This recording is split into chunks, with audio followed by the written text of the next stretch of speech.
जब आप कोई से भी कंपटीशन एग्जाम की परीक्षा में बैठते हो तो आप ज्योग्राफी के क्वेश्चन लगाते समय दो चीज़ें विशेष रूप से देखते हो कि या तो क्वेश्चन कॉन्सेप्ट बेस्ड होगा या फिर आपको फैक्ट बेस्ड मिलेगा।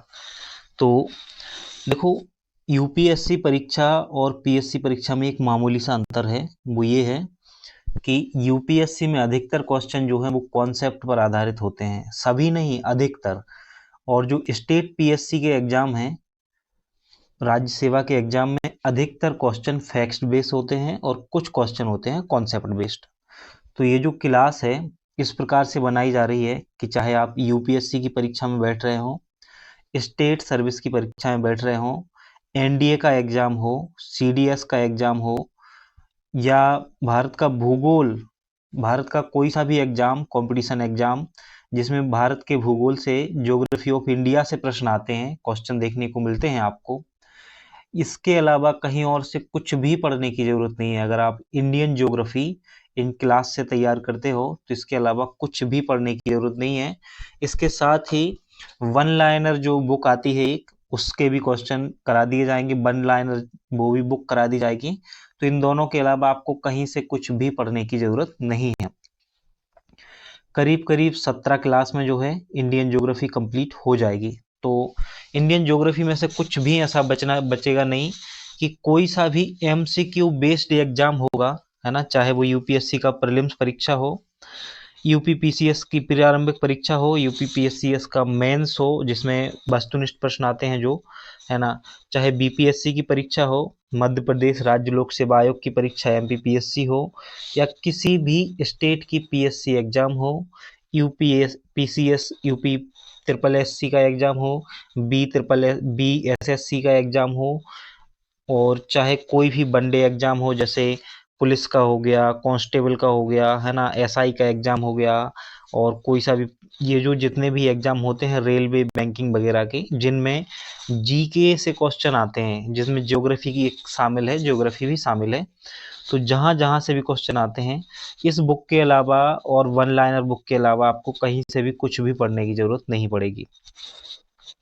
पहले तो हम आपको ये बता दें कि अगर आप इन्हीं 17 क्लासेस को अच्छे से तैयार कर लोगे तो चाहे यूपीएससी की प्रारंभिक परीक्षा हो या फिर किसी भी स्टेट सर्विस का एग्जाम हो जिसमें प्रारंभिक परीक्षा की बात कर रहा हूँ, आपको कहीं से भी कुछ भी पढ़ने की ज़रूरत नहीं पड़ेगी। क्योंकि जितनी उनकी डिमांड होती है ना, यहाँ से ही कंप्लीट हो जाती है। कुछ बच्चे इस समय सोच रहे होंगे कि यूपीएससी की जो परीक्षा है वो किसी एक बुक से तो होते ही नहीं है किसी भी सब्जेक्ट के क्वेश्चन। तो आपने क्या करना है कि क्या, जैसे मान लो ज्योग्राफी में से 20 क्वेश्चन आ रहे हैं यूपीएससी में, तो आप 20 के 20 क्यों टारगेट कर रहे हो, है ना। आपने देखा होगा कि 2023 का जो एग्जाम है, 2023 की बात कर रहा हूँ, 24 की नहीं, है ना, 2023 की जो 23 का जो एग्जाम है, उसका जो प्रीलिम्स परीक्षा का कट ऑफ है जर्नल का रहा था 75 अंक, यानी कि 75 नंबर जो हैं जर्नल के रहे थे, है ना। और इतना ही था, ओबीसी का भी इतने ही आसपास था, एससी एसटी का इससे बहुत कम था। तो आप एक अंतर देख पा रहे हो ना कि आपको कितने क्वेश्चन चाहिए हैं। आपको 38 क्वेश्चन के आसपास चाहिए हैं टोटल 100 क्वेश्चन में से। 200 नंबर में से 75 नंबर के आसपास का कट ऑफ रहा था। तो अगर आप ज्योग्राफी में से 20 के 20 क्वेश्चन नहीं कर पा रहे हो, और अगर इसी इन्हीं क्लासेस मात्र से अगर आपके 14 से 15 क्वेश्चन हो जा रहे हैं तो ये बहुत बड़ी बात है ना। बाकी जो पीसीएस एग्जाम होते हैं ना, स्टेट सर्विस के जो एग्जाम होते हैं, स्टेट सर्विस के जो एग्जाम होते हैं उनके लिए हम बताएं, चाहे यूपी पीसीएस एग्जाम हो, एमपी पीएससी हो, है ना, बीपीएससी हो, जेके पीएससी हो, है ना, जेपीएससी हो, एमपीएससी हो, कोई से भी राज्य की परीक्षा हो जिनमें क्वेश्चन आते हैं। अगर ज्योग्राफी से आपके किसी किसी एग्जाम में 10 ही क्वेश्चन आते हैं, किसी में 20 भी आते हैं, और जैसे बीपीएससी है तो उसमें 30 तक क्वेश्चन भी देखने को मिले हैं ज्योग्राफी से कभी कभी। तो अगर आप इन क्लासेस को देख के जाते हो तो निश्चित रूप से किसी एग्जाम में मान लो कि 20 क्वेश्चन आए हैं ज्योग्राफी से, तो 20 में से आप 19 क्वेश्चन बना पाओगे इन्हीं क्लासों में, है ना। लेकिन बस क्या है कि आपको बहुत ध्यान से देखना है, बहुत अच्छे तरीके से समझना है, चीज़ों को समझना भी है और फैक्ट को रटना भी है, तो उनको भी समझते चलना है। हमारी क्लासेस की एक विशेषता है कि हम यहाँ वहाँ की फालतू बातें नहीं करते हैं, हम एग्जाम ओरिएंटेड ही पढ़ाते हैं, जो एग्जाम में उपयोगी है वही आपको पढ़ाया जाएगा, वही चीज़ें यहाँ पे देखने को मिलेंगी। तो मिर्च मसाला आपको नहीं मिलेगा। तो हो सकता है कि मिर्च मसाले की जिनको आदत लग गई है, कि बकैती भी सुनने की आदत लग गई है, बहुत सारी चीज़ें कहानियाँ सुनने की आदत लग गई है साथ साथ, तो उनको रोचक ना लगे। लेकिन हमारा जो पर्पस है आपके एग्जाम को क्लियर कराना है, ना कि आपका टाइम पास करना या फिर अपना खुद का टाइम पास करके व्यूज बना के पैसे छापना, ऐसा कुछ नहीं है ना। आप हमारे चैनल को सपोर्ट करते हो, वीडियोस को लाइक करते हो, अपने दोस्तों में शेयर करते हो, तो हमें मोटिवेशन मिलता है ना। उससे हमारा कुछ आर्थिक सहयोग भी हो जाता है ना। इस बात को छुपाना अच्छी बात नहीं है, तो उससे आर्थिक सहयोग भी हो जाता है, मानते हैं इस बात को। लेकिन हमारा जो अल्टीमेट गोल है वो यही है कि आपको कम समय में अधिक से अधिक कंटेंट कराया जाए और कम समय में आप जो है सफलता प्राप्त करें। तो आपको हमारी जितनी भी क्लासेस आप देख चुके हो पहले, अन्य सब्जेक्ट की या कोई सी भी क्लासेस, तो आपने देखा होगा हम बिल्कुल एग्जाम ओरिएंटेड ही चलते हैं और कंटेंट जो है ना उसको ले पकड़ के चलते हैं और बाकी बातों को स्किप कर देते हैं कि उनको छोड़ो, उनका कोई लेना देना नहीं है। वरना आपने तो ऐसे ऐसे टीचर देखे हैं कि यूपीएससी जैसी क्लासेस को करा रहे हैं और स्टेट पीसीएस को पढ़ा रहे हैं और बातें चल रही हैं कहीं और की। तो इन सब का कोई मतलब नहीं है, हमें कंटेंट पर ध्यान देना है। तो हमने आपको बता ही दिया है कि कितनी क्लासों में ये कंप्लीट हो जाएगा। भारत का भूगोल एक ऐसा सब्जेक्ट है जहाँ से बहुत अच्छे क्वेश्चन आते हैं, बहुत शानदार क्वेश्चन देखने को मिलते हैं। अगर आपने भारत के भूगोल को अच्छे तरीके से समझ लिया तो निश्चित रूप से ये लंबे समय तक आपको याद रहेगा। भारत के भूगोल को आपने अगर अच्छे तरीके से अंडरस्टैंड कर लिया ना, तो ये लंबे समय तक आपके साथ रहेगा और ये आपको एग्जाम में सफलता दिलाने में बहुत महत्वपूर्ण भूमिका रखता है।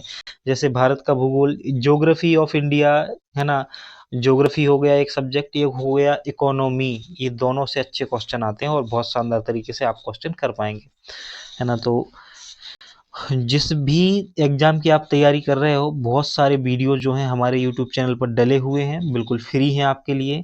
और ऐसा नहीं है कि हम बीच में छोड़ देते हैं, उनको कंप्लीट कराते हैं। तो प्ले लिस्ट में जाना है आपको सीधे, और जिस भी एग्जाम की तैयारी कर रहे हो आप, उसकी प्ले लिस्ट ढूंढो, उस पर क्लिक करो, आप देखो कि आपके लिए कितना उपयोगी है कंटेंट, और फिर उसको पढ़ना शुरू करो। तो हम भारत के भूगोल की पहली क्लास को शुरू करने जा रहे हैं। मुझे विश्वास है कि आपका सपोर्ट जो है वो मिलेगा, जैसे निरंतर मिलता रहा है, और अपने नए नए दोस्तों को भी और जोड़ेंगे आप, तो निश्चित रूप से जो है आपको सफलता प्राप्त होगी और हमारा उद्देश्य जो है वो पूर्ण होगा। भारत का भूगोल जब किसी सब्जेक्ट को पढ़ते हैं तो उसका सामान्य परिचय जो है लेना हमें बहुत ज़रूरी होता है। उसके बारे में एक इंट्रोडक्शन टाइप हम जानते हैं कि क्या है। तो पहले भारत के भूगोल का सामान्य परिचय लेंगे, भारत का सामान्य परिचय लेंगे कि भारत है क्या, क्या उसकी भौगोलिक अवस्थिति है ना, उसके बारे में सारी चीज़ों को जानेंगे, फिर हम आगे बढ़ेंगे। हमारा जो फर्स्ट चैप्टर है, इंडिया जर्नल इंट्रोडक्शन, इसको हमें समझना है। तो देखो क्या है, भारत देश जो है ना, जब हम ज्योग्राफी पढ़ते हैं तो उसके नाम के बारे में पढ़ते हैं कि नाम कैसे पड़ा, कौन कौन से अन्य नाम हैं, है ना। फिर उसकी सीमाओं के बारे में पढ़ते हैं, अवस्थिति को देखते हैं, इन सब चीज़ों को देखते हैं। तो एक एक करके आते हैं सभी चीज़ों पर जो हमारे लिए एग्जाम में उपयोगी है, सीधे वहीं पहुँचते हैं। देखो भारत का नाम जो है ना, भारत, हमारे देश का नाम भारत है और प्राचीन काल से अब तक भारत को अनेक नामों से पुकारा जा चुका है। प्राचीन काल में भारत के विशाल उपमहाद्वीप को भारत वर्ष के नाम से भी जाना जाता था, और ऋग्वैदिक काल के प्रमुख जन जो थे भरत के नाम पर भी भारत इसका नामकरण किया गया है। एक सम्राट हुए हैं, है ना, भरत, उनके नाम पर भी इनका, कुछ लोग ऐसा भी मानते हैं कि ये श्री रामचंद्र जी के जो भाई थे भरत, वो हैं। तो ये विचारधारा भी चलती है, लेकिन ऐसा है नहीं। एक हुए थे महाराज, राजा भरत, उनके नाम पर है, जिन्होंने 10 राज्य का युद्ध लड़ा था और 10 राजाओं को हराया था, उनके नाम पर भारतवर्ष का नाम पड़ा है। तो ऐसा ये ऑथेंटिक है थोड़ा सा, तो इसको माना जाता है। वायु पुराण के एक अन्य संदर्भ में दुष्यंत और शकुंतला के पुत्र भरत का उल्लेख मिलता है। तो वायु पुराण में मिलता है दुष्यंत और शकुंतला के जो पुत्र थे भरत, उनका उल्लेख, जिनके नाम पर इस भूभाग का नाम पड़ा। वास्तव में भारत शब्द का सर्वप्रथम उल्लेख जो है वो पुराणों में ही मिलता है, ना कि कहीं और। तो सबसे पहले भारत शब्द का उल्लेख आपको कहाँ देखने को मिलेगा, सबसे प्राचीन उल्लेख, तो वो मिलेगा आपको पुराणों में देखने को। जो भरत थे वो दुष्यंत और शकुंतला के पुत्र थे, यह सब वायु पुराण के द्वारा बताया गया है। तो यह भी एक कारण है, ऐसी भी एक विचारधारा है जो माना जाता है। भारत जम्बूद्वीप का दक्षिणी भाग था। आर्यों का निवास स्थल होने के कारण इसका नाम आर्यावर्त भी पड़ा है। तो भारत में आर्यों के निवास के कारण इसका नाम आर्यावर्त भी पड़ा है। मध्यकालीन इतिहास लेखकों फारसी और अरबी ने इस देश को हिंद एवं हिंदुस्तान शब्द से भी संबोधित किया है, और भारत के पर्याय के रूप में प्रयुक्त इंडिया शब्द की व्युत्पत्ति यूनानी भाषा इंडोई से मानी जाती है। तो आप इंडियन कॉन्स्टिट्यूशन देखेंगे जब, तो उसमें आपको शुरुआत में ही मिलेगा, जो आर्टिकल 1 है उसमें आपको मिलेगा कि भारत दैट्स इंडिया, है ना, भारत और इंडिया एक ही है ना। तो ये दोनों ही नाम भारत के ही हैं। इस पे आए दिन आपको विवाद देखने को मिलता रहता है, ऐसा कुछ नहीं है, ये सब फालतू की बातें हैं। हमें भारत भी प्यारा लगता है, इंडिया भी बहुत प्यारा लगता है, दोनों ही बहुत प्यारे लगते हैं, तो उससे कोई फर्क नहीं पड़ता है। हिंदुस्तान भी बुलाया जाता है, इसे हिंद भी कहते हैं, आर्यावर्त भी कहते हैं, है ना, और भारत भी कहा जाता है और इंडिया भी कहा जाता है।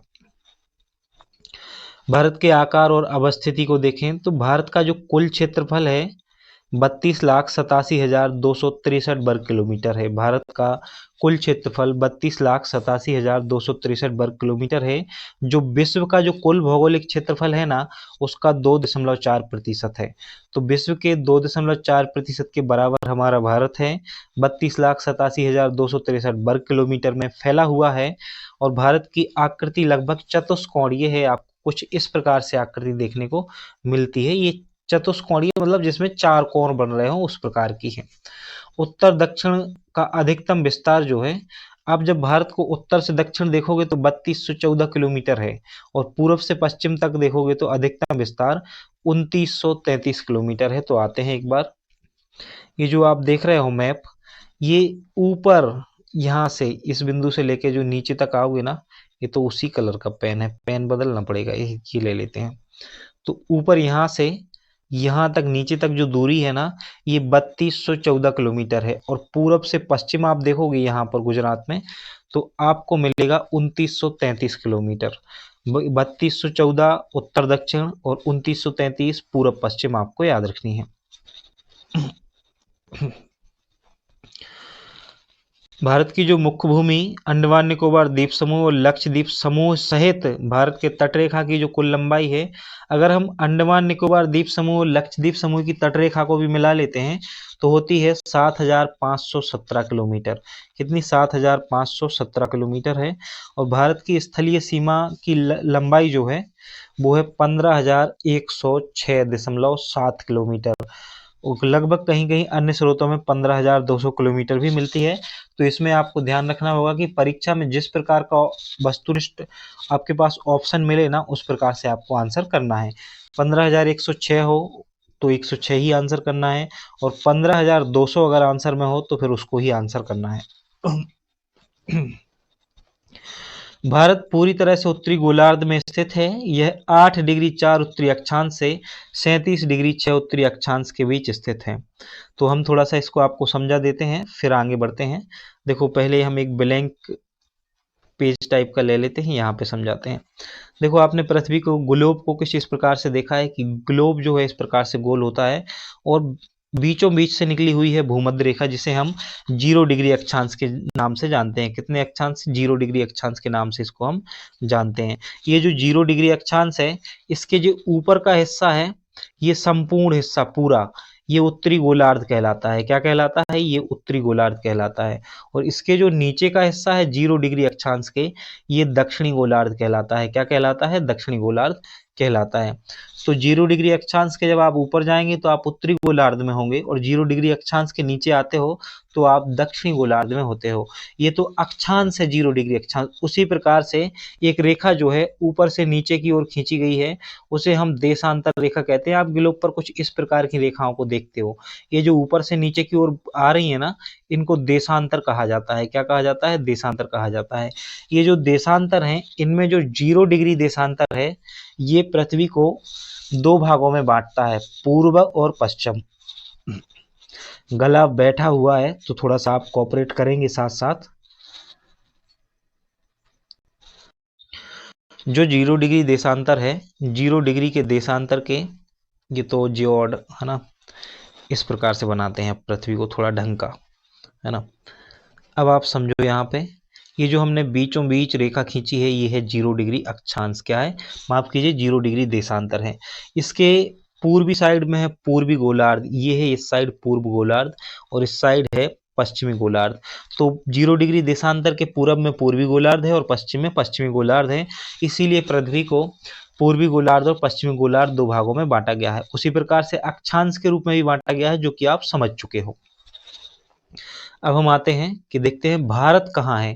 तो आप पाओगे कि ये जो 0 डिग्री अक्षांश निकला है ना, ये है माफ कीजिए, जो 0 डिग्री अक्षांश है, इसके उत्तर वाला हिस्सा उत्तरी गोलार्ध है, और भारत कुछ यहाँ पर इस तरीके से है। यहाँ पर चतुष्कोणीय है। 8 डिग्री 4 से मुख्य भूमि शुरू होती है, और जो यहाँ पर है ये 37 डिग्री 6 तक जाती है। कहाँ तक? 37 डिग्री 6 तक। तो भारत कंप्लीटली जो है उत्तरी गोलार्ध में स्थित है और पूर्वी देशांतर में। तो उत्तरी गोलार्ध और पूर्वी देशांतर भारत के लिए पहले तो आपको ये याद रखना है। अब हम आते हैं वापस से कंटेंट पर कि कहाँ थे। तो हमने देखा कि भारत की जो मुख्य भूमि है 8 डिग्री 4 से शुरू होती है उत्तरी अक्षांश से, और 37 डिग्री 6 उत्तरी अक्षांश तक जाती है ऊपर जम्मू कश्मीर में। वहीं जो पूर्वी देशांतर है 68 डिग्री 7 से पूर्वी देशांतर से 97 डिग्री 25 पूर्वी देशांतर तक जो है भारत फैला हुआ है। तो भारत पूरब से पश्चिम ये दूरी दी हुई है ना, 68 डिग्री 7 पूर्वी देशांतर से 97 डिग्री 25 पूर्वी देशांतर। आप यहाँ पर मैप में थोड़ा सा समझेंगे। ये मैप जो है कंप्लीटली जूम नहीं हो रहा है, तो कोई बात नहीं, आप थोड़ा सा कोऑपरेट करेंगे। ये जो आप देख रहे हो ना गुजरात में, ये है गुजरात में 68 डिग्री 7 पूर्वी देशांतर। क्या है? 68 डिग्री 7 पूर्वी देशांतर। ये जो हम ग्रीन कलर कर रहे हैं यहाँ पर, ये 68 डिग्री 7 पूर्वी देशांतर है। वहीं आप अब अरुणाचल प्रदेश साइड देखिएगा। अरुणाचल प्रदेश में ये जो जगह है ना, अरुणाचल प्रदेश में ये जगह गौहर माता है, और अरुणाचल प्रदेश में ये जो जगह है माफ कीजिए किबूथी है। ये जो जगह है ये 97 डिग्री 25 है। कितनी है? 97 डिग्री 25 है। तो ये पूर्वी देशांतर में है। कर्क रेखा 23.5 डिग्री उत्तरी अक्षांश देश को लगभग 2 बराबर भागों में बांटती है। तो कर्क रेखा आपको पता ही है कि भारत के मध्य से होकर गुजरती है, और ये भारत के 8 राज्यों से होकर के जाती है। तो कर्क रेखा कुछ इस प्रकार से गुजरती है। यहाँ से कौन सा कलर लें? एक मिनट, ये रेड कलर लेते, ये दिखता है थोड़ा। यहाँ से इस प्रकार से भारत के 8 राज्यों से गुजरती है। ये 23.5 डिग्री उत्तरी अक्षांश है। कितना है? 23.5 डिग्री उत्तरी अक्षांश। इसमें गुजरात, राजस्थान, मध्य प्रदेश, छत्तीसगढ़, झारखंड, वेस्ट बंगाल, मिजोरम और त्रिपुरा शामिल है। इस प्रकार से ये 8 राज्यों से होकर जाती है। भारत का दोनों अक्षांशीय व देशांतीय विस्तार जो है लगभग 30 डिग्री है। कितना है? 30 डिग्री है। तो नीचे से जब आप ऊपर तक अक्षांश को काउंट करोगे तो 30 अक्षांश आपको मिलेंगे, 30 डिग्री मिलेंगी। ऐसे ही देशांतर में भी 30 डिग्री का ही अंतर है। और आप जानते हो कि अक्षांश के आधार, देशांतर के आधार पर हम जो है टाइम की गणना करते हैं। तो 1 डिग्री बराबर कितना होता है? 4 मिनट होता है। और 30 डिग्री का अंतर है, इसका मतलब है कि भारत के एक बिंदु से लेकर दूसरे बिंदु में 2 घंटे का अंतर है। कितना है? 2 घंटे का अंतर है। भारत की मुख्य भूमि उत्तर में लद्दाख संघ राज्य क्षेत्र, पूर्व पहले जम्मू कश्मीर था जो कि अब लद्दाख संघ राज्य क्षेत्र में आता है, उत्तरी बिंदु से लेकर दक्षिण में कन्याकुमारी तक, और पूर्व में अरुणाचल प्रदेश से लेकर गुजरात तक जो है फैली हुई है। भारत के उत्तर पश्चिमी, उत्तर तथा उत्तर पूर्वी सीमा पर नवीनतम मोड़दार पर्वतों का विस्तार है, जबकि दक्षिण में प्रायद्वीपीय पठार देखने को मिलेगा आपको। तो भारत के उत्तर में नवीनतम मोड़दार पर्वत आपको देखने को मिलेंगे और दक्षिण भाग में आपको प्रायद्वीपीय पठार जो है देखने को मिलेगा। भारत का प्रायद्वीपीय भूभाग उत्तर में अधिक चौड़ा तथा 22 डिग्री उत्तरी अक्षांश से दक्षिण की ओर सकरा होता हुआ जाता है। तो हम आपको मैप में एक बार समझा देते हैं चीजों को। ये जो आप देख रहे हो ये है प्रायद्वीपीय भारत। कौन सा है? प्रायद्वीपीय भारत। यहाँ पर 22 डिग्री अक्षांश के बाद से ये सकरा होता जा रहा है, लगातार क्या होता जा रहा है? सकरा होता जा रहा है। यहाँ कुछ मानक दिए हुए हैं। एक फेदम बराबर होता है 6 फुट और एक मानक मील बराबर होता है 1.584 किलोमीटर। एक समुद्री मील बराबर होता है 1.824 किलोमीटर। यह भी कहीं कहीं पूछा जा सकता है वनडे एग्जामों में, तो इसलिए इनको याद रखना है। हिमालय पर्वतमाला भारतीय प्रायद्वीप की मुख्य भूमि को एशिया से अलग किया जाता है। भारत पूर्व में बंगाल की खाड़ी, पश्चिम में अरब सागर और दक्षिण में हिंद महासागर से घिरा हुआ है। तो इस पॉइंट को भी मैप में ही समझेंगे। मैप में समझना चीज़ों को आसान होता है, तो इसलिए मैप से समझते हैं। देखो भारत का जो उत्तरी हिस्सा है यहाँ पर आपको हिमालय पर्वत देखने को मिलेगा। क्या मिलेगा? हिमालय पर्वत। और हिमालय पर्वत ही भारत को एशिया से जो है अलग करता है। क्या करता है? अलग करता है। इसलिए भारत दक्षिण पूर्व एशिया का हिस्सा है। तो भारत के उत्तर में आपको एक लंबी श्रृंखला मिलेगी हिमालय पर्वत की। भारत के दक्षिण में जब आओगे ना आप, तो आपको नीचे मिलेगा इंडियन ओशियन, और यह एकमात्र ओशियन है जिसका नाम जो है किसी देश के नाम पर पड़ा है। इंडियन ओशन के नाम से इसे जाना जाता है, हिंद महासागर के नाम से। तो भारत के दक्षिण में किसका विस्तार है? इंडियन ओशन का विस्तार है। और जब आप भारत के पूर्व में देखोगे तो आपको बे ऑफ बंगाल मिलेगी। क्या मिलेगी? बे ऑफ बंगाल। तो भारत के पूर्व में क्या है? बे ऑफ बंगाल है। और भारत के पश्चिम में आपको अरेबियन सी देखने को मिलेगा। अरेबियन सी देखने को मिलेगा। तो ये चीजें भी आपको याद रखनी है। भारत की मुख्य भूमि से दूर अंडमान तथा निकोबार द्वीप समूह में स्थित दक्षिणतम बिंदु इंदिरा पॉइंट अथवा पिग्मेलियन पॉइंट जो कि ग्रेट निकोबार द्वीप पर है, तथा भारत का सबसे उत्तरी बिंदु इंदिरा कॉल है। तो भारत का दक्षिणतम बिंदु पूछा जाए तो इंदिरा पॉइंट आपको याद रखना है, और पिग्मेलियन पॉइंट भी उसे कहा जाता है। किस द्वीप पर था? ग्रेट निकोबार द्वीप पर था, जो कि अब पानी से कंप्लीटली ढक गया है ना, तो डूब चुका है, हम ये कह सकते हैं। भारत का जो उत्तरी बिंदु है इंदिरा कॉल कहाँ पर है? लद्दाख में है। तो ये इंदिरा कॉल कहाँ पर है? लद्दाख में। भारत का सबसे पूर्वी बिंदु किबू थी जो कि अरुणाचल प्रदेश में है, और पश्चिमी बिंदु है गुहार मोती। पश्चिमी बिंदु कौन सा है? गुहार मोती। ये गुजरात के कच्छ जिला में है। भारत मुख्य भूमि का सबसे बड़ा दक्षिणतम बिंदु कैप कोमोरिन है। तो भारत की जो दक्षिणतम बिंदु है वो सबसे मुख्य भूमि की बात की जा रही है ना अभी, तो मुख्य भूमि कन्याकुमारी में कैप कोमोरिन है। ये तमिलनाडु स्टेट में आता है। भारत का जो सबसे दक्षिणी राज्य है ना वो तमिलनाडु को माना जाता है।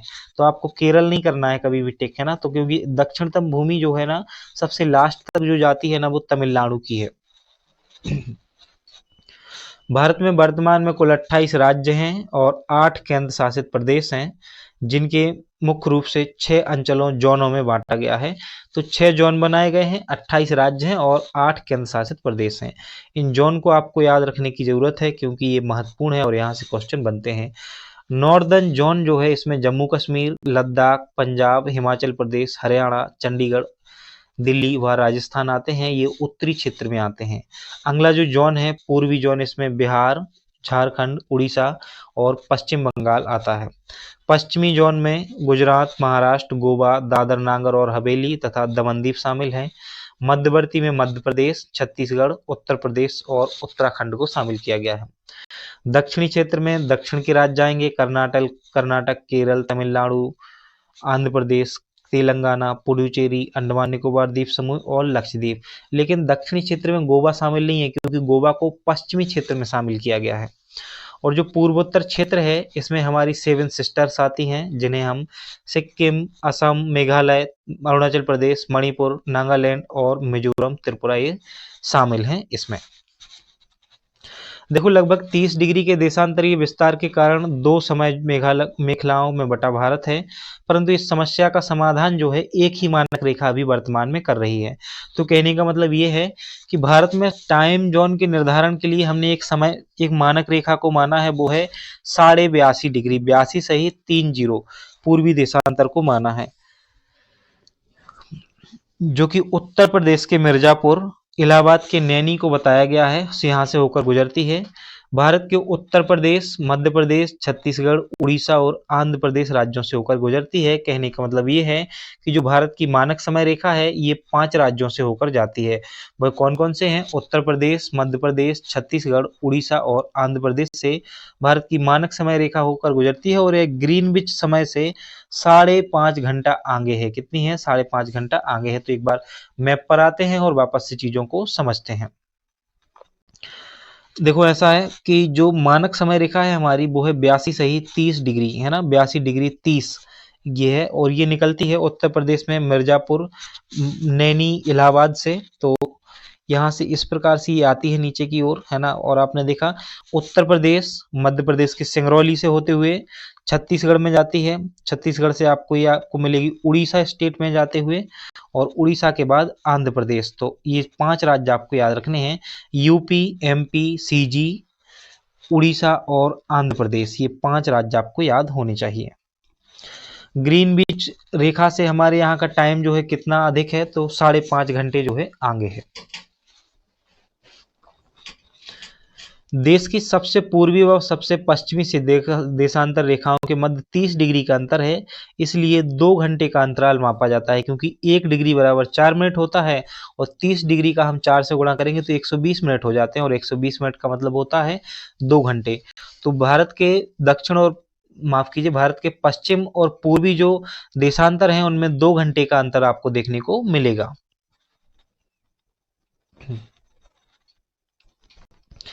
विश्व के देशों ने आपसी, ये तो सब आपको पहले से ही पता है कि कटिबंधों में दुनिया भर को बांट रखा है ना, और अलग अलग देश का अपना एक टाइम जोन होता है जिससे उन वहाँ के समय का निर्धारण होता है। उसी प्रकार से भारत ने 82 डिग्री 30 को जो है अपना मानक समय रेखा माना है।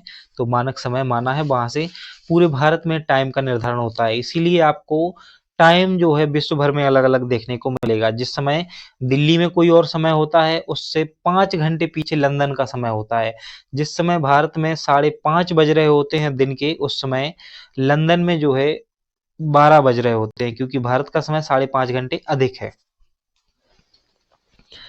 कर्क रेखा की बात करें तो ये 8 राज्यों से होकर गुजरती है, जिसमें गुजरात, राजस्थान, मध्य प्रदेश, छत्तीसगढ़, झारखंड, पश्चिम बंगाल, त्रिपुरा और मिजोरम आपको याद रखने हैं। इसके लिए अलग अलग प्रकार के ट्रिक भी आपको मिल जाएंगे, जैसे मित्र पर गमछा झार, उसमें फर्स्ट जो अक्षर है वो सभी राज्यों का है, तो एक एक करके सभी राज्यों का नाम आता है।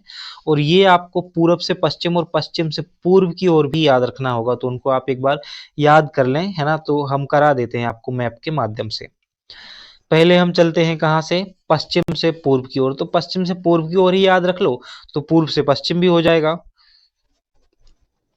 तो हमें 8 राज्य चाहिए हैं कर्क रेखा पे। पहला है हमारा गुजरात, तो ये 1 नंबर है ना।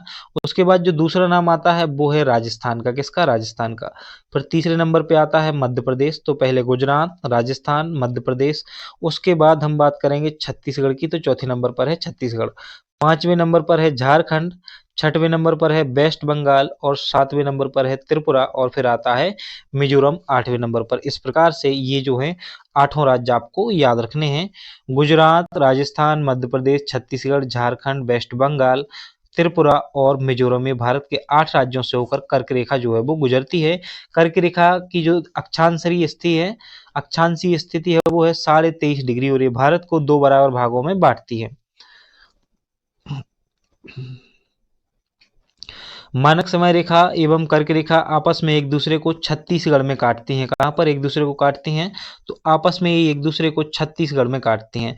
और भारत एकमात्र ऐसा देश है जिसके नाम पर किसी महासागर का नामकरण किया गया है। भारत के पूर्वी और पश्चिमी घाट नीलगिरी में आके मिलते हैं। तो भारत में देखो, भारत के जब आप भौतिक विभाजन करोगे ना, भौतिक पाठ पढ़ोगे ना, भौतिक विभाग पढ़ोगे, तो उसमें हम उत्तरी हिमालय पढ़ेंगे, उत्तर में हिमालय, उत्तरी मैदान पढ़ेंगे, प्रायद्वीपीय पठार पढ़ेंगे, पूर्वी तट और पश्चिमी तट पढ़ेंगे। तो पूर्वी तट और पश्चिमी तट जो हैं वो भारत में यहाँ पर हैं। देखो आप मैप में देखेंगे पश्चिमी तट आपको यहाँ देखने को मिलेगा और पूर्वी तट जो है वो आपको यहाँ में देखने को मिलेगा। यहाँ पे पश्चिमी घाट मिलेगा और यहाँ पे पूर्वी घाट मिलेगा। इन दोनों का जो मिलन स्थल है ना, पूर्वी तट और पश्चिमी तट का, उस वो कहाँ पर है? नीलगिरी पहाड़ी है। क्या है? नीलगिरी पहाड़ी। तो पूर्वी घाट और पश्चिमी घाट, नीलगिरी पहाड़ी जो है इनका मिलन स्थल है। देखो तट और घाट में अंतर होता है ना। ये अभी आगे जब हम विभाग पढ़ेंगे ना, भौतिक विभाग पढ़ेंगे भारत के, तो उनको मैं आपको हम समझाएंगे कि तट क्या होते हैं और घाट क्या होते हैं और क्या अंतर है। तो पश्चिमी तट पढ़ते हैं, पश्चिमी घाट भी पढ़ते हैं, पूर्वी तट पढ़ते हैं, पूर्वी घाट भी पढ़ते हैं, तो क्या अंतर होता है ये आपको आगे समझ में आने वाला है।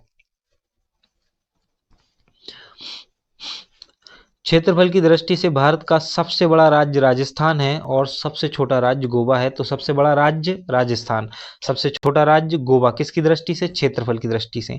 और जनसंख्या की बात करेंगे तो सबसे बड़ा राज्य है यूपी, उत्तर प्रदेश। जनसंख्या की दृष्टि से जो है सबसे बड़ा राज्य है उत्तर प्रदेश। और जनसंख्या की दृष्टि से सबसे छोटा राज्य है सिक्किम। मात्र लाखों में जनसंख्या है, थोड़ी बहुत, है ना। तो राज्य कौन सा है? सिक्किम। केंद्र शासित प्रदेशों में दिल्ली सबसे बड़ा है जनसंख्या में। केंद्र शासित प्रदेशों में जनसंख्या में दिल्ली सबसे बड़ा है। और सबसे छोटा जो है जनसंख्या के मामले में यूटी, वो है लक्षद्वीप। वहीं क्षेत्रफल की दृष्टि से जो सबसे बड़ा यूटी है वो जम्मू कश्मीर है। कौन सा है? जम्मू कश्मीर। और एरिया वाइज जो सबसे छोटा यूटी है वो लक्षद्वीप ही है।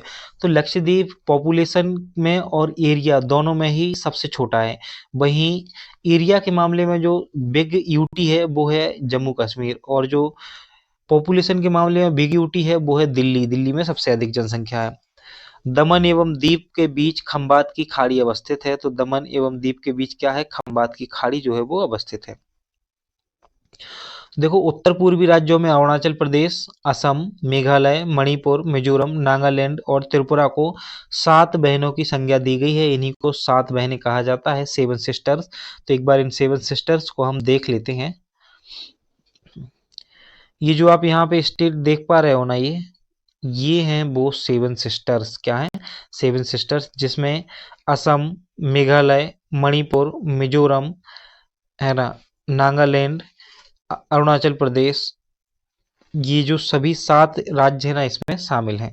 तो इनको आपको याद रखने हैं। विशेष रूप से जो चीज याद रखनी है ना आपको, वो आपको ये यहाँ पर समझ में आ रहा होगा कि त्रिपुरा और मिजोरम को नहीं भूलना है, क्योंकि त्रिपुरा जहां पर है ना, लोग बच्चे उनको भूल जाते हैं। भारत के राज्यों एवं केंद्र शासित प्रदेशों में उत्तर प्रदेश एक ऐसा राज्य है जिसकी सीमा सर्वाधिक राज्यों से जुड़ी हुई है, कुल 8 राज्यों से, और एक केंद्र शासित प्रदेश से भी इसकी सीमा जुड़ी हुई है जो कि दिल्ली है। सर्वाधिक सीमा मध्य प्रदेश से एवं सबसे कम सीमा हिमाचल प्रदेश से संलग्न है। किसकी? यूपी की बात की जा रही है। देखो यूपी का जो सोनभद्र देश का एकमात्र ऐसा जिला है जो 4 राज्यों छत्तीसगढ़, मध्य प्रदेश, बिहार तथा झारखंड की सीमा को जो है वो स्पर्श करता है। तो सोनभद्र जिला जो है ये 4 राज्यों की सीमाओं को टच करता है, छत्तीसगढ़, मध्य प्रदेश, बिहार और झारखंड की सीमा को। यहाँ पर उत्तर प्रदेश से संलग्न राज्य और केंद्र शासित प्रदेश दिए हुए हैं। तो देखो उत्तर प्रदेश से जो सीमा बनाते हैं ना, उसमें उत्तराखंड, हिमाचल प्रदेश, सबसे कम सीमा जो है हिमाचल प्रदेश की लगती है उत्तर प्रदेश से। हरियाणा, राजस्थान, मध्य प्रदेश, छत्तीसगढ़, झारखंड, बिहार और केंद्र शासित प्रदेश दिल्ली भी इससे सीमा लगाता है। भारत में 9 राज्यों तथा 4 केंद्र शासित प्रदेशों की सीमाएं समुद्री तट रेखा से लगी हुई हैं। तो ये क्वेश्चन बन सकता है कि भारत के कितने राज्यों की सीमा जो है समुद्री सीमा से लगी हुई है? तो 9 राज्य। और कितने केंद्र शासित प्रदेश? तो 4 केंद्र शासित प्रदेश जो हैं समुद्री सीमा को टच करते हैं। 9 राज्य और 4 केंद्र शासित प्रदेश। गुजरात की जो तटरेखा है, समुद्री तटरेखा सबसे लंबी है। गुजरात की समुद्री तटरेखा सबसे लंबी है। और जो गोवा है, गोवा स्टेट की जो समुद्री तटरेखा है वो सबसे छोटी है। तो सबसे लंबी तटरेखा वाला राज्य गुजरात, सबसे छोटी तटरेखा वाला राज्य गोवा, है ना। 19 राज्य एवं 4 केंद्र शासित प्रदेश स्थल रुद्र हैं। कैसे हैं? लैंड लॉक्ड हैं, जिनकी सीमा किसी भी समुद्री स्थल से नहीं, समुद्री जल से नहीं लगती है। तो ऐसे कितने स्टेट हैं? 19 हैं और 4 केंद्र शासित प्रदेश हैं। तो देखो 9 राज्य ऐसे हैं जो समुद्र से सीमा बनाते हैं और 4 यूटी हैं। वहीं 4 यूटी ऐसी भी हैं जो किसी भी समुद्र से सीमा नहीं बनाती हैं, लैंड लॉक हैं, है ना। और 19 राज्य भी लैंड लॉक हैं, है ना।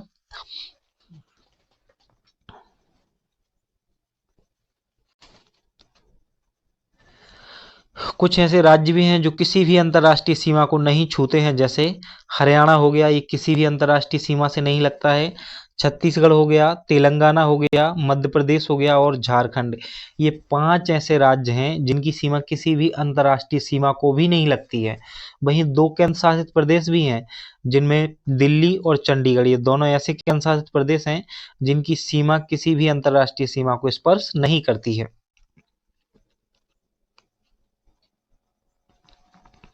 पहला जो चैप्टर है उसमें कंप्लीटली फैक्ट ही फैक्ट दिए हुए हैं, तो आपको 1 से 2 बार इस वीडियो को देख लेना है ताकि आपके जो फैक्ट हैं अच्छे से तैयार हो जाएं।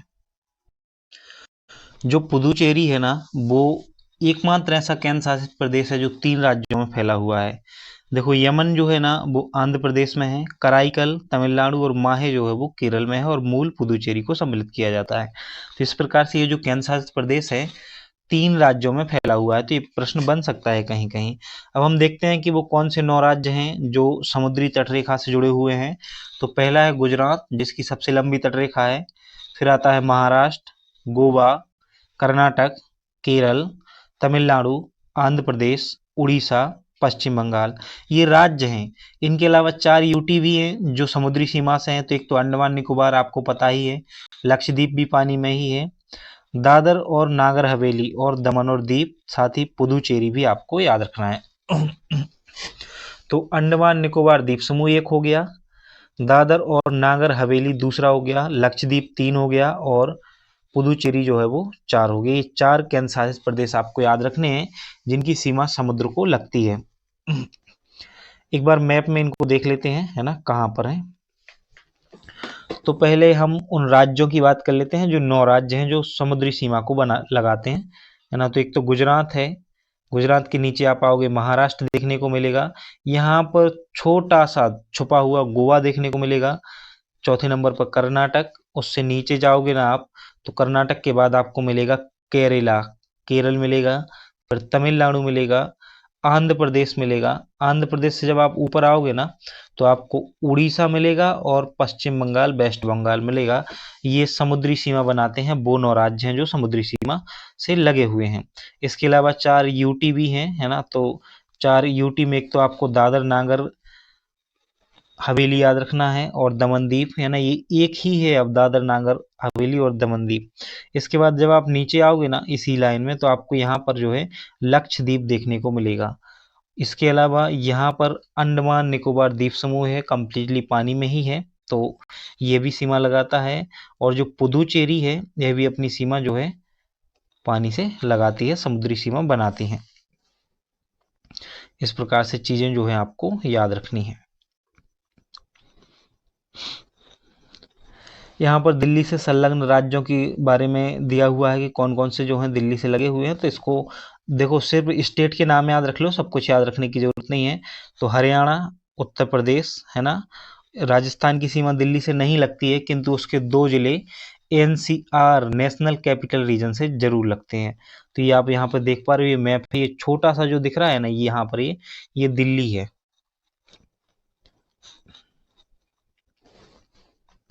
अब हम बात करते हैं भारत के पड़ोसी देशों की, है ना। तो नेबर और जो कंपनी है हमारे कंट्री हैं उनकी बात कर लेते हैं। देखो, भारत की स्थलीय सीमा 7 देशों, उत्तर पश्चिम में पाकिस्तान, अफगानिस्तान, उत्तर में चीन, नेपाल और भूटान तथा पूर्व में म्यांमार व बांग्लादेश के साथ लगी हुई है।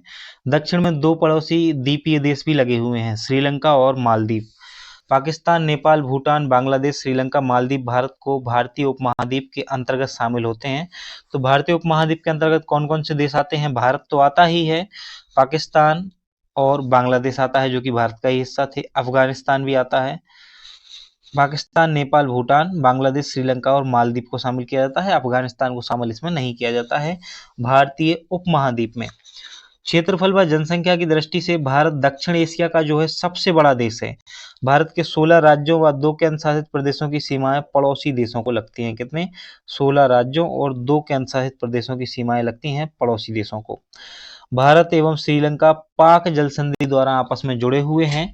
भारत के तमिलनाडु एवं श्रीलंका के मध्य आदम ब्रिज स्थित है। पंबन द्वीप इसी ब्रिज का हिस्सा है। आदम ब्रिज की शुरुआत धनुषकोडी नामक स्थान से होती है। तो भारत और श्रीलंका के बीच कौन सी जल संधि है? पाक जल संधि है। तो यह आपको याद रखना है।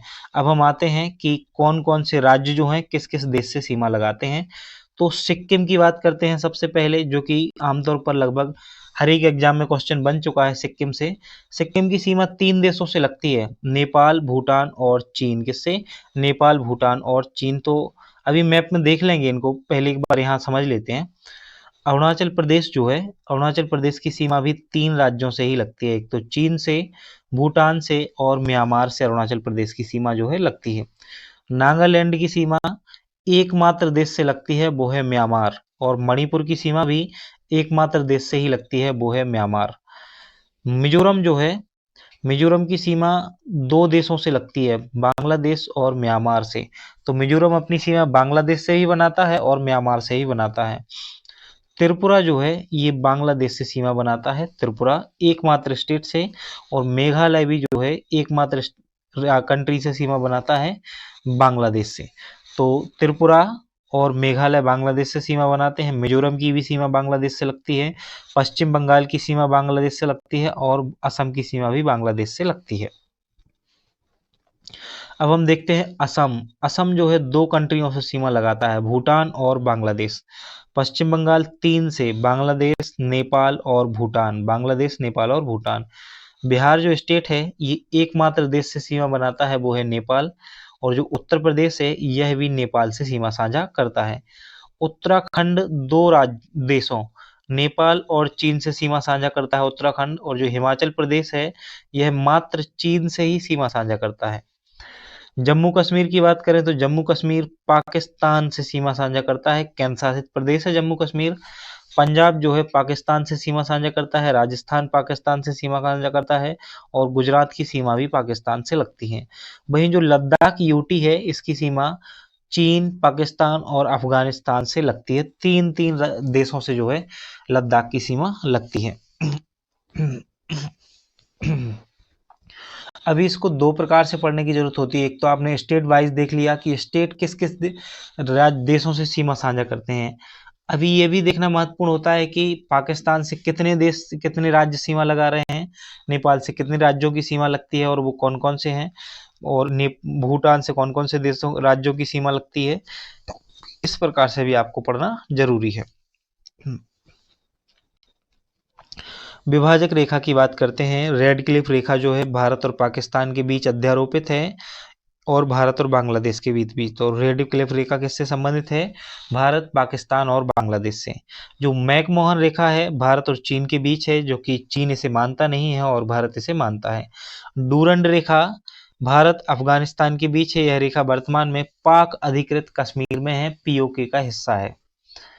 अब हम आते हैं कि जो चैनल और जल संधि हैं उनके द्वारा जिस क्षेत्र को विभाजित किया गया है उसको देखते हैं। तो आपको देखो 8 डिग्री चैनल जो है मिलेगा कहाँ पर? मालदीव और मिनिकॉय के बीच। भारत का जो मिनिकॉय है और मालदीव के बीच 8 डिग्री चैनल आपको याद रखना है। 9 डिग्री चैनल जो है फिर वो आपको मिनिकॉय से ऊपर मिलेगा। मिनिकॉय और लक्षद्वीप को अलग करता है 9 डिग्री चैनल। 6 डिग्री चैनल जो है ये ग्रेट निकोबार और सुमात्रा इंडोनेशिया के बीच है, 6 डिग्री चैनल। जब आप 10 डिग्री चैनल की बात करोगे ना तो आपको अंडमान, लघु अंडमान में है जो कि, और निकोबार, कार निकोबार के बीच है 10 डिग्री चैनल। तो अंडमान और निकोबार के बीच है क्या? 10 डिग्री चैनल। ग्रेट चैनल आपको मिलेगा इंदिरा पॉइंट और इंडोनेशिया को अलग करता है। पाक जल संधि जो है भारत और श्रीलंका के मध्य है। और कोको जल संधि जो है वो अंडमान और कोको द्वीप म्यांमार के मध्य है। ये आपको याद रखना है। यहाँ पर पड़ोसी देश दिए हुए हैं, सीमा की लंबाई दी हुई है और कौन कौन से राज्यों से संबंध है ये दिया हुआ है। तो सबसे पहला जो है बांग्लादेश है और बांग्लादेश 5 राज्यों से सीमा साझा करता है। भारत की जो सबसे बड़ी सीमा रेखा है ना वो बांग्लादेश के साथ ही है, 4096, कहीं कहीं 4098 किलोमीटर भी आपको देखने को मिलेगा। कौन कौन से वो 5 राज्य हैं जिनसे बांग्लादेश की सीमा साझा होती है? तो पश्चिम बंगाल सबसे अधिक, असम, मेघालय, त्रिपुरा और मिजोरम। ये 5 राज्य जो हैं आपको याद रखने हैं जिनकी सीमा बांग्लादेश से साझा करते हैं ये। इसके बाद है चीन। चीन की सीमा भी 5 राज्यों से ही लगती है और ये है 3488 किलोमीटर। कितना है? 3488 किलोमीटर। हिमाचल प्रदेश से सीमा साझा करता है, उत्तराखंड से, सिक्किम, अरुणाचल प्रदेश और लद्दाख। तो 4 राज्यों से, और ये कि यूटी से सीमा साझा करता है चीन। यूटी कौन सा है? तो लद्दाख है। और स्टेट कौन से हैं? हिमाचल प्रदेश, उत्तराखंड, सिक्किम और अरुणाचल प्रदेश। ये 4 स्टेट जो है आपको याद रखने हैं। तीसरे क्रम पर जो आता है ना वो है पाकिस्तान, और पाकिस्तान से 3323 किलोमीटर की सीमा साझा करता है भारत। इसमें यूटी है, जम्मू कश्मीर और लद्दाख, और 3 स्टेट पंजाब, राजस्थान और गुजरात आपको याद रखने हैं। नेपाल की सीमा भी 5 राज्यों से लगती है और 1751 किलोमीटर की सीमा है। कौन कौन से हैं? तो उत्तराखंड, उत्तर प्रदेश, बिहार, पश्चिम बंगाल और सिक्किम ये नेपाल से सीमा साझा करते हैं। म्यांमार से 4 स्टेट सीमा साझा करते हैं, अरुणाचल प्रदेश, नागालैंड, मणिपुर और मिजोरम। ये 1643 किलोमीटर है। वहीं भूटान जो है 699 किलोमीटर है और 4 स्टेट लगते हैं, सिक्किम, पश्चिम बंगाल, असम और अरुणाचल प्रदेश। और अफगानिस्तान की सीमा जो है भारत से सबसे कम साझा होती है, 106 किलोमीटर, और इसकी सीमा मात्र लद्दाख से ही लगती है। तो भारत की जो स्थलीय सीमा है कितनी है? 15,106 किलोमीटर है, 15,106.7 किलोमीटर। और जो है इसका स्रोत क्या है? तो गृह मंत्रालय की से ये जानकारी कलेक्ट की गई थी। इन बुक जो इसके राइटर हैं उन्होंने इसको कलेक्ट किया था। भारतीय राज्यों एवं केंद्र शासित प्रदेशों की राजधानियां यहाँ पे दी हुई हैं, तो इनको आप एक बार देख लेना कहीं से भी, या फिर यहाँ से भी देख सकते हो। तो इनको हम आपको नहीं बता रहे हैं, इनको आपको देख के आना है कि किस स्टेट की कौन सी राजधानी है। केंद्र शासित प्रदेशों की राजधानी पूछ ली जाती है वनडे एग्जाम में, तो मैं वो आपको दिखा देता हूँ। देखो, चंडीगढ़ की राजधानी चंडीगढ़ ही है, वहीं पुदुचेरी की राजधानी है पुदुचेरी। और लक्षद्वीप की राजधानी आपको याद रखनी है क्योंकि ये अलग से है, कवारती। क्या है? कवारती। अंडमान और निकोबार द्वीप समूह की राजधानी पोर्ट ब्लेयर है। क्या है? Port Blair. राष्ट्रीय राजधानी क्षेत्र दिल्ली, नई दिल्ली है राजधानी। दादर और नगर हवेली तथा दमन द्वीप है जो, उसकी राजधानी है दमन। जम्मू कश्मीर की राजधानी श्रीनगर है ग्रीष्मकाल में, और जम्मू है सर्दियों में।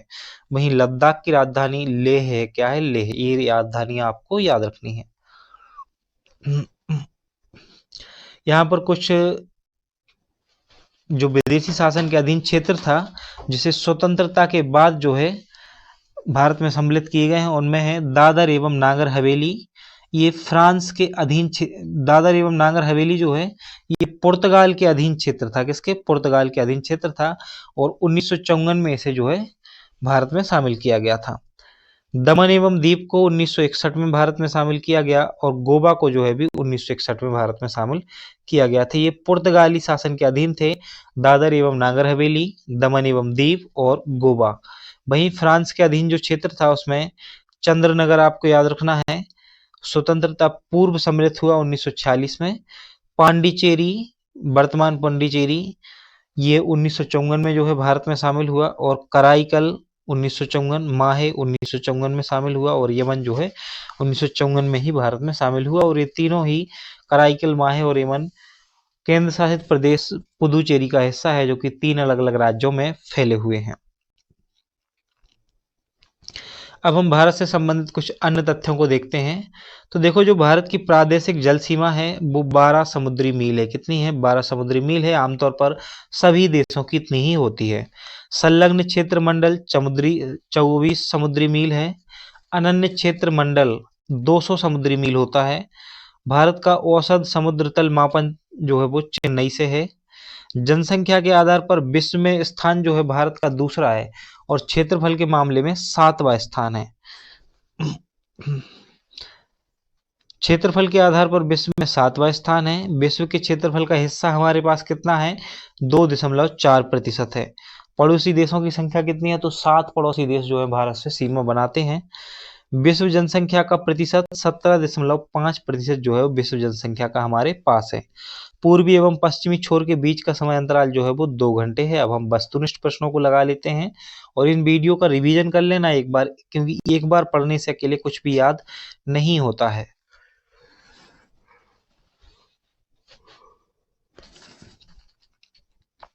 तो अब हम आते हैं वस्तुनिष्ठ प्रश्नों पर और वस्तुनिष्ठ प्रश्न लगाएंगे। पहले प्रश्न को हमें छोड़ना होगा, स्किप करना होगा, क्योंकि इस प्रकार के प्रश्न अब आना बंद हो गए हैं, तो इनको हमें छोड़ना होगा। हम आते हैं सीधे दूसरे प्रश्न पर, और दूसरा जो हमारा प्रश्न है वो कह रहा है कि भारत के निम्नलिखित राज्यों को उनके भौगोलिक क्षेत्र के घटते क्रम में व्यवस्थित करना है। भौगोलिक क्षेत्र के घटते क्रम में जो है हमें इसे व्यवस्थित करना है। तो देखो, भारत का जो सबसे बड़ा राज्य है ना, वो राजस्थान है। क्या है? राजस्थान है। तो पहला तो होगा, तो इन दोनों में पहला ऑप्शन है नहीं, पहले में सबसे पहले एक नंबर आना चाहिए था, तो वो है नहीं इन दोनों में, तो इन दोनों को हमने क्या कर दिया है? क्रॉस कर दिया है। अब जो दूसरा ऑप्शन है वो है तमिलनाडु, और तीसरा है महाराष्ट्र। तो राजस्थान के बाद जो दूसरा सबसे बड़ा राज्य है वो है महाराष्ट्र। के लिए ऑप्शन नंबर सी जो है इसका सही आंसर हो जाएगा। उसके बाद फिर कर्नाटक और फिर आता है तमिलनाडु। तो एक बार जो है इसको हम क्वेश्चन नंबर 3 देखेंगे आप, जो कि भारत तथा पाकिस्तान के मध्य सीमा रेखा का उदाहरण से पूछा गया है, और ये एमपीपीएससी में पूछा गया प्रश्न है ना, और इससे पहले वाला भी एमपीपीएससी में क्वेश्चन आया था। तो भारत तथा पाकिस्तान के मध्य सीमा रेखा का उदाहरण है, तो कौन सा है? अध्यारोपित सीमा है, अवशिष्ट सीमा है, परवर्ती सीमा है, या पूर्ववर्ती सीमा है? तो ये अध्यारोपित सीमा है। जिसे बनाया जाता है ना, और उसे अध्यारोपित कहा जाता है। क्या कहा जाता है? अध्यारोपित सीमा है। क्वेश्चन नंबर 4 है, निम्नलिखित राज्यों में से कौन सा राज्य बांग्लादेश से अपनी सीमा नहीं बनाता है? ये बताना है हमें कि ऐसा कौन सा राज्य है जो बांग्लादेश से अपनी सीमा नहीं बनाता है। तो देखो, मेघालय तो बनाता है ना, मेघालय बनाता है एक। दूसरा है कि मिजोरम भी बनाता है, ठीक है। असम भी बनाता है, लेकिन नागालैंड नहीं बनाता। इसका आंसर क्या हो जाएगा? नागालैंड जो है वो सही आंसर हो जाएगा। अगला क्वेश्चन है, जेपीएससी में पूछा गया है, क्षेत्रफल की दृष्टि से भारत का विश्व में कौन सा स्थान है? क्षेत्रफल की दृष्टि से भारत का विश्व में कौन सा स्थान है? तो आपने अभी देखा 7वां स्थान है क्षेत्रफल की दृष्टि से। ये जेपीएससी में क्वेश्चन आया हुआ है। अब हम आते हैं एक शानदार से क्वेश्चन पर, जो यूपी पीसीएस मेंस में पूछा गया है कि इनमें से कौन से भारत के बारे में सही है? सही उत्तर के चयन हेतु अधोलिखित कूट का परीक्षण कीजिए। क्वेश्चन पहला है, भारत विश्व का 5वां बड़ा देश है। क्या ऐसा है? क्या ऐसा बिल्कुल नहीं है। तो हमें ऑप्शन नंबर ए और सी को जो है गलत करना होगा, क्योंकि ये सही नहीं है। दूसरा है, यह स्थल मंडल के कुल क्षेत्रफल का लगभग 2.4% भाग अधिकृत किए हुए है। बिल्कुल सही है, इसलिए दो ऑप्शन नंबर दूसरा जो है सही हो जाएगा। समूचा भारत उष्ण कटिबंध में है। क्या समूचा भारत जो है उष्ण कटिबंध में है? तो ऐसा भी नहीं है। भारत 82 सही 30 डिग्री पूर्वी देशांतर का उपयोग भारतीय मानक समय रेखा का निर्धारण करने के लिए किया गया है। बिल्कुल सही है। इस प्रकार से हमारा ऑप्शन नंबर डी जो है सही आंसर हो जाएगा। 2 और 4 जो है हमारा सही आंसर हो जाता है। क्वेश्चन नंबर 7 है, जो कि यू के पीएससी में आया है, उत्तराखंड पीएससी में आया है। कितने भारतीय प्रदेशों से होकर कर्क रेखा गुजरती है? तो इसका सही आंसर है 8 प्रदेशों से। अब आपका काम ये है कि एक बार कमेंट बॉक्स में वो 8 के 8 राज्यों के नाम जो है आप लिखकर भेजिएगा कि कौन कौन से वो 8 राज्य हैं जहां से कर्क रेखा जो है गुजरती है। जल्दी से जल्दी कमेंट कीजिएगा 8 के 8 राज्य के नाम। भारतीय मानक समय की यामोत्तर नहीं गुजरती है। तो देखो, 5 राज्यों से तो गुजरती है, हम इनमें से वो बताना है जिससे नहीं गुजरती है। तो क्या आंध्र प्रदेश से गुजरती है? बिल्कुल गुजरती है। महाराष्ट्र से गुजरती है? बिल्कुल नहीं गुजरती। तो सही आंसर क्या होगा? ऑप्शन नंबर सी जो है सही आंसर हो जाएगा। तो आंध्र प्रदेश, छत्तीसगढ़ और उत्तर प्रदेश से भारत की मानक समय रेखा निकलती है, लेकिन महाराष्ट्र से होकर नहीं जाती है। भारत का सुदूरस्थ दक्षिणतम बिंदु, सदर्नेस्ट मोस्ट पॉइंट जो है कहां पर है? तो वो है इंदिरा पॉइंट। कौन सा है? इंदिरा पॉइंट है।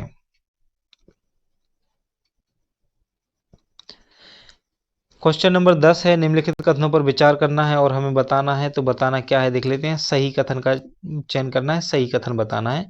तो देखो, असम, भूटान तथा बांग्लादेश से की सीमाओं से लगा हुआ है। क्या असम की सीमा जो है भूटान तथा बांग्लादेश से लगी हुई है? तो अभी तो देखी हमने सीमाएं, हम आपको एक बार दोबारा से दिखा दें ताकि आपको क्लैरिटी आ जाए।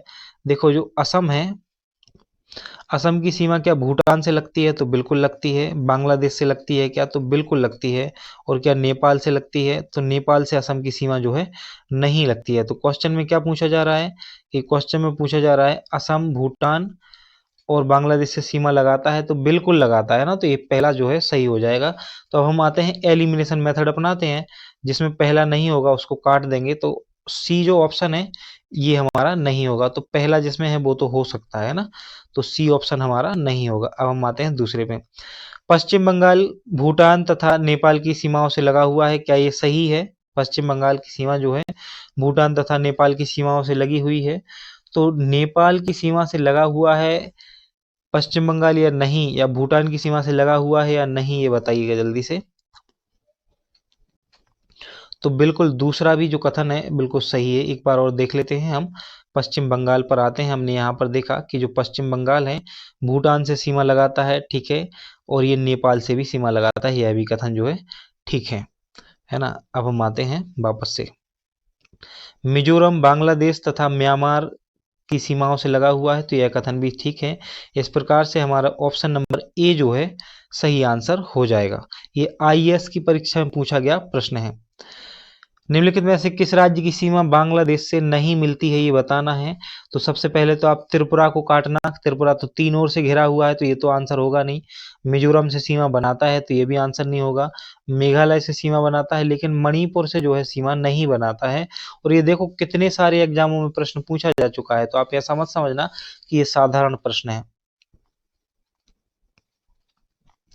भारत के किस प्रदेश की सीमाएं तीन देशों क्रमशः नेपाल, भूटान एवं चीन से मिलती हैं? तो ऐसा कौन सा प्रदेश है? ये एमपीपीएससी 2008 में भी आया है, 2015 में भी आया है। तो सिक्किम जो है इसकी सीमा नेपाल से भी लगती है, भूटान से भी लगती है और चीन से भी लगती है। क्वेश्चन नंबर 13 है, निम्नलिखित राज्यों में से किसके तीन तरफ अंतरराष्ट्रीय सीमा है? तो त्रिपुरा जो है इसके तीनों तरफ अंतरराष्ट्रीय सीमा है। कौन सा देश है? बांग्लादेश तीन तरफ से इसे घेरे हुए है, उसे शून्य रेखा का नाम दिया गया है। नेपाल के पड़ोसी भारतीय राज्यों का युग्म है, तो इनमें से कौन सा है जो नेपाल के पड़ोसी भारतीय राज्यों का युग्म है? तो हमें ये बताना है कि नेपाल के पड़ोसी भारतीय राज्यों का युग्म है। तो देखो सिक्किम पड़ोसी भारतीय राज्यों की बात हो रही है, तो सिक्किम और बिहार जो है इसका सही आंसर हो जाएगा ऑप्शन नंबर बी।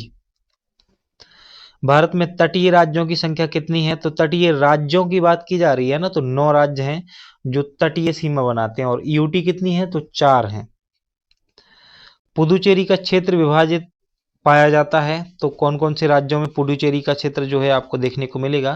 तो देखो पुदुचेरी कहाँ और महाराष्ट्र कहाँ, तो पहला तो ऑप्शन होगा नहीं, ठीक है, एक चीज कट गई है ना। दूसरा आपको देखना है गोवा नहीं है, दो चीज कट गई है ना। तमिलनाडु, केरल और आंध्र प्रदेश में फैला हुआ है क्या? पुदुचेरी, ताकि कर्नाटक में। क्वेश्चन नंबर 17 है, कौन सा राज्य उत्तर पूर्वी राज्यों की 7 बहनों का भाग नहीं है? तो इनमें से कौन सा? तो पश्चिम बंगाल जो है 7 बहनों का भाग नहीं है, जबकि मेघालय, अरुणाचल प्रदेश और त्रिपुरा तो हैं। ये आरएएस आरटीएस एग्जाम में पूछा जा चुका प्रश्न है। 45वीं बीपीएससी में क्वेश्चन आया था, असम कुल मिलाकर कितने राज्यों एवं केंद्र शासित क्षेत्रों से घिरा हुआ है? असम जो है कुल मिलाकर कितने राज्यों एवं केंद्र शासित प्रदेशों से जो है घिरा हुआ है? तो इसका सही आंसर हो जाएगा 7 राज्यों से घिरा हुआ है असम।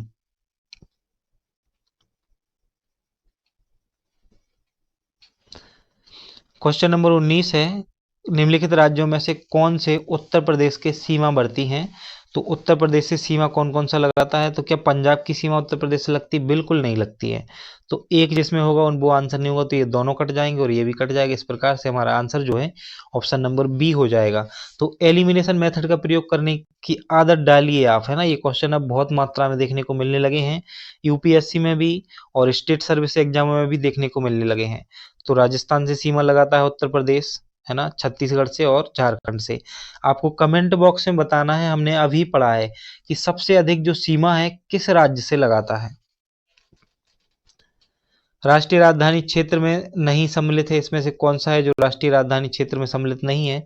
तो पंजाब का भाग जो है राष्ट्रीय राजधानी क्षेत्र में सम्मिलित नहीं है, जबकि हरियाणा, राजस्थान और उत्तर प्रदेश का भाग शामिल है। क्वेश्चन नंबर है कि निम्नलिखित नगरों में से कौन राष्ट्रीय राजधानी प्रदेश में अवस्थित है। ये बताना है कि इनमें से जो है कौन सा अवस्थित है। तो राष्ट्रीय राजधानी क्षेत्र में करनाल भी है और रोहतक भी है। इस प्रकार से ऑप्शन नंबर बी जो है आंसर हो जाएगा 3 और 4। भारत के किस राज्य का समुद्री तट सबसे अधिक लंबा है। तो ये आसान सा क्वेश्चन था, गुजरात का है ना। और ये देखो एग्जाम, देखो किस किस एग्जाम में आ चुका है प्रश्न। एमपीपीएससी है ना, यूकेपीएससी, यूपीयूडीए, एलडीए और यूपीपीएससी एग्जाम में पूछा जा चुका है। तो ये बहुत आसान से क्वेश्चन होते हैं। कर्क रेखा निम्नलिखित में से किन राज्यों से होकर गुजरती है, ये हमें बताना है। तो देखो गुजरात से तो होके जाती है, छत्तीसगढ़ से होके जाती है, उत्तर प्रदेश से होकर नहीं जाती है, झारखंड से होकर जाती है। तो इस प्रकार से हमारा ऑप्शन नंबर ए जो है सही आंसर हो जाएगा।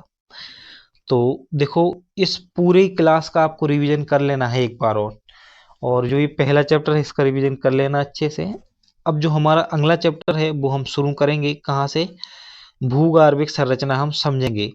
पहले अध्याय में कुछ भी समझने जैसा नहीं है, लेकिन जो समझने वाली चीजें हैं वो आपको दूसरे अध्याय में देखने को मिलेंगी। देखो अगर आप ये सोच रहे हो ना कि आप मेहनत नहीं करोगे और एक बार पढ़ के जाओगे, रिवीजन नहीं करोगे और सिलेक्शन हो जाएगा, तो ये बिल्कुल छोड़ दीजिए आप। ऐसा कुछ भी नहीं होने वाला है। बिना रिवीजन के आपको चीजें याद रहेंगी नहीं, क्योंकि एग्जाम का जो प्रेशर होता है वो एग्जाम के समय ही समझ में आता है। अभी तो आप निश्चिंत रहते हो कि पढ़ लेंगे, बहुत समय है। आपके पास बिल्कुल भी समय नहीं है। क्यों? क्योंकि कंपटीशन इतने लेवल का है ना कि जिस समय आप ये सोच रहे हो कि अभी तो बहुत समय है, उस समय कोई ये भी सोच रहा है कि यार सब कुछ याद है लेकिन फिर भी एक बार पढ़ लेता हूँ ताकि कुछ भूलूं ना परीक्षा में। तो ऐसे ऐसे बच्चे भी हैं, तो उनसे कंपटीशन है आपका। तो इसके लिए आपको बार बार रिवीजन करते रहना है। वीडियो को भी दोबारा से देख लेना। देखो वीडियो को अभी तक लाइक नहीं किया हो तो सबसे पहले लाइक कर दो वीडियो को और एक बार अपने दोस्तों में शेयर कर दो। और जो जो बच्चे इस क्लास को अटेंड किए हैं ना, तो एक बार कमेंट बॉक्स में कमेंट भी कर देना, जय हिंद लिख देना, तो मुझे पता चल जाएगा कि किस किस ने इस क्लास को देखा है।